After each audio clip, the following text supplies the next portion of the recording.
Hello students, how are you? I am doctor Alka Pathak. बच्चों, आज मैं अधिगम विषय के साथ एक वीडियो शेयर करने जा रही हूँ। अधिगम क्लासरूम शिक्षण में जब हम अधिगम की बात करते हैं तो अधिगम को सुविधाजनक बनाने के लिए, बहुत फ्लेक्सिबल बनाने के लिए कौन कौन से उपाय हैं, इसके बारे में हम डिस्कस करेंगे कि किस तरीके से हम अधिगम को सुगम बना सकते हैं। तो पहला है एक्टिव लर्निंग, सक्रिय अधिगम।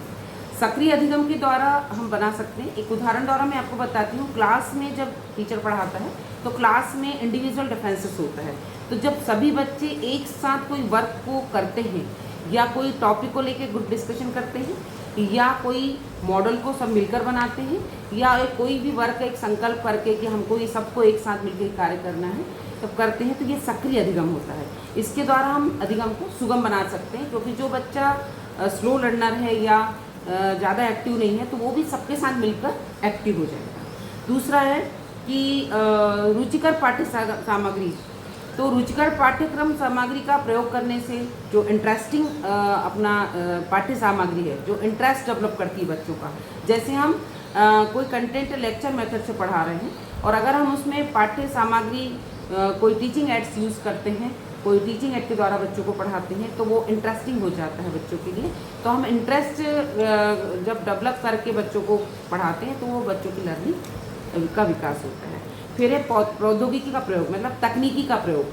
तो जब हम टीचिंग करते हैं, जो बच्चों को लर्निंग करवाते हैं, बच्चे सीखते हैं, तब हम डिफरेंट टेक्नोलॉजी का जब प्रयोग करते हैं तो टेक्नोलॉजी के द्वारा जब हम पढ़ाते हैं बच्चों को तो ज़्यादा इंटरेस्टिंग होता है, बच्चा अधिगम आराम से कर लेता है। फिर है व्यक्तिगत ध्यान।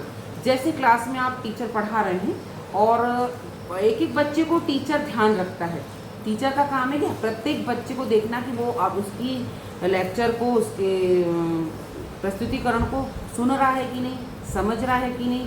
क्लास में टीचर इंटरेक्शन करता है तो वो पर्टिकुलर एक एक बच्चे को देखता है। अगर कोई बच्चा वहाँ पर प्रेजेंट नहीं है, प्रेजेंट माइंड नहीं है या वो इंटरेस्ट नहीं ले रहा है तो उस समय टीचर क्या करता है, उस बच्चे से क्वेश्चन करता है। वो देखना चाहता है कि बच्चा अटेंड है कि नहीं क्लास में। तो टीचर व्यक्तिगत ध्यान रखकर भी लर्निंग को वो बढ़ा सकता है। फिर है सकारात्मक और भययुक्त वातावरण। तो क्लास में पॉजिटिव एनवायरनमेंट रखना चाहिए, भय नहीं होना चाहिए बच्चों को। जैसे कोई बच्चा टीचर पढ़ा रहा तो उसको डर नहीं होना चाहिए कि हमें कोई क्वेश्चन पूछ रहा है तो टीचर हमें डांट देगा या हमें बोलेगा आपको आता नहीं है। तो इस टाइप से नहीं होना चाहिए। बच्चों को साथ बिल्कुल एनवायरनमेंट ऐसा होना चाहिए क्लासरूम का कि बहुत फैमिलियर हो और बिल्कुल सकारात्मक हो, कि ताकि बच्चों को कोई हेजिटेशन ना हो। फिर अनुकूल बैठने की व्यवस्था। जैसे कभी कभी आपने देखा होगा ना कि जो टेबल बेंच रहते हैं या जो भी क्लास में सिटिंग अरेंजमेंट रहता है वो इतना व्यवस्थित होना चाहिए ताकि वो कंफर्टेबल हो, बच्चे की सिटिंग बहुत व्यवस्थित हो, तभी उसका माइंड लगेगा और इंटरेस्ट डेवलप होगा और लर्निंग कर पाएगा। मतलब बहुत फ्लेक्सिबल और बहुत अच्छा वातावरण और अच्छे बैठने की व्यवस्था होनी चाहिए।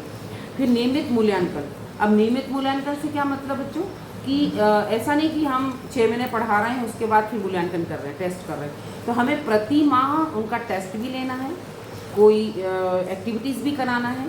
जरूरी नहीं कि कोई टेस्ट के द्वारा हम एग्ज़ाम लें, हम उनको डिफरेंट टाइप्स ऑफ टेक्नोलॉजी के द्वारा हम जैसे उनको प्रोजेक्ट भी दे सकते हैं, कोई ग्रुप डिस्कशन के लिए टॉपिक भी दे सकते हैं, कोई भ्रमण विधि के पर कोई वर्क दे सकते हैं या हम उनको कोई सामूहिक कोई प्रोजेक्ट दे सकते हैं। तो किसी भी तरीके से हम उनका मंथली मूल्यांकन करें। फिर पाठ्यक्रम का हम तिमाही, 6 माही और 12 माही मूल्यांकन करें। मतलब हमें नियमित उनका मूल्यांकन करना है। मूल्यांकन डिफरेंट टाइप से भी कर सकते हैं। तो मूल्यांकन करने के बाद हमें ये पता चलता है कि बच्चा आ रहा है तो वो प्रतिदिन कुछ ना कुछ सीख रहा है। तो जब वो सीख रहा है तो ये चीज़ हम मूल्यांकन के द्वारा पता कर सकते हैं।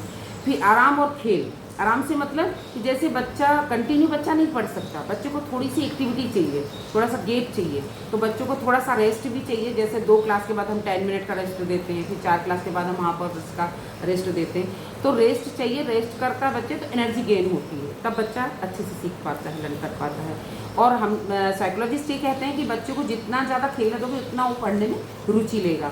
तो आप उसको खेल भी, जब भी स्कूलों में खेल कराते हैं बच्चे खेलने भी जाते हैं शाम को या जब भी टाइम मिले उन्हें, तो हम खेल के द्वारा भी बच्चों को इंटरेस्ट डेवलप कर सकते हैं। तो मैंने आज आपसे अधिगम, जब कक्षा में अधिगम की बात करते हैं तो अधिगम को सुविधाजनक बनाने के लिए कौन कौन से उपाय करने चाहिए इस विषय पर मैंने आपसे चर्चा की। बच्चों, आज की वीडियो में इतना ही। कल फिर मिलती हूँ आपसे दूसरी वीडियो के साथ। Thank you so much. जय